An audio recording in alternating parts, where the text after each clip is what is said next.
नमस्कार दोस्तों, the रुस्सो news पर आपका एक बार फिर से स्वागत है। आज की इस बड़ी खबर में हम बात करेंगे उस बढ़ते तनाव की जो सिर्फ एक जंग नहीं बल्कि पूरी दुनिया के लिए खतरे की घंटी बनता जा रहा है। क्या मध्य पूर्व में शुरू हुई ये टकराव अब पानी की जंग में बदलने वाली है? क्या आने वाले दिनों में अरब देशों के शहर प्यास से जूझ सकते हैं? चलिए समझते हैं इस पूरे मामले को विस्तार से। अमेरिका के राष्ट्रपति डोनाल्ड ट्रंप ने ईरान को 48 घंटे का अल्टीमेटम दिया है। साफ शब्दों में चेतावनी दी गई कि अगर स्ट्रेट ऑफ हॉर्मुज को नहीं खोला गया तो ईरान के पावर प्लांट्स को तबाह कर दिया जाएगा। लेकिन ईरान ने जो जवाब दिया उसने पूरी दुनिया को चौंका दिया।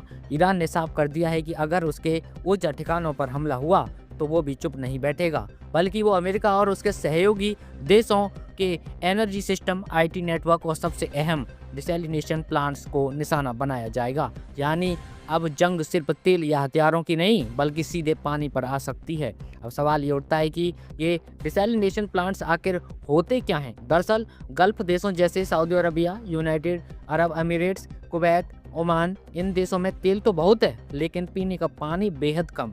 ऐसे में ये देश समुद्र के खारे पानी को साफ करके उसे पीने लायक बनाते हैं और ये काम करते हैं डिसैलिनेशन प्लांट्स। आपको जानकर हैरानी होगी दोस्तों, सऊदी अरब अपनी करीब 70% पानी की जरूरत इन्हीं प्लांट से पूरी करता है। कुवैत लगभग 90%, ओमान करीब 86% और यूएई भी बड़े पैमाने पर इन्हीं पर निर्भर है। मतलब अगर इन प्लांट्स पर हमला होता है तो कुछ ही दिनों में पूरे शहरों में पानी खत्म हो सकता है और ये संकट तेल से भी ज्यादा खतरनाक साबित होगा, क्योंकि तेल के बिना अर्थव्यवस्था रुकती है लेकिन पानी के बिना जिंदगी रुक सकती है। विशेषज्ञों का कहना है कि अगर ये जंग इंफ्रास्ट्रक्चर वॉर में बदल गई तो इसके परिणाम बेहद भयावह होंगे।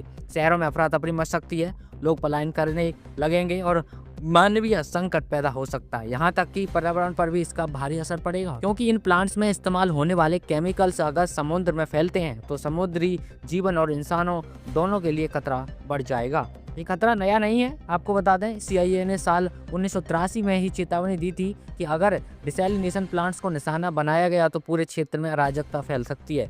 हाल के दिनों में भी इस खतरे की झलक देखने को मिली। ईरान ने आरोप लगाया कि इसके केश्म द्वीप पर स्थित प्लांट को निशाना बनाया गया। वहीं बहरीन ने भी अपने प्लांट पर हमले का दावा किया।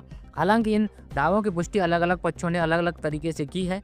सबसे बड़ी बात यह है कि अब इन प्लांट्स पर बड़े स्तर पर हमले नहीं हुए हैं। लेकिन क्यों? क्योंकि पानी पर हमला सीधे मानवता पर हमला माना जाएगा और अगर ऐसा हुआ तो अंतर्राष्ट्रीय स्तर पर भारी विरोध हो सकता है। लेकिन अगर हालात और बिगड़ते हैं तो ये रेड लाइन भी पार हो सकती है। तो दोस्तों अब सवाल ये है कि क्या ये टकराव यहीं थम जाएगा या फिर दुनिया एक ऐसी जंग की ओर बढ़ रही है जहां हथियार नहीं बल्कि पानी सबसे बड़ा हथियार बन जाएगा। फिलहाल पूरी दुनिया की नजरें इस तनाव पर टिकी हैं और उम्मीदें यही की जा रही हैं कि हालात काबू में रहें। अगर आपको ये वीडियो पसंद आए तो लाइक करें और शेयर करना बिल्कुल ना भूलें और चैनल को सब्सक्राइब बिल्कुल कर लें ताकि आगे भी आपको इस प्रकार की और भी खबरें मिलती रहें।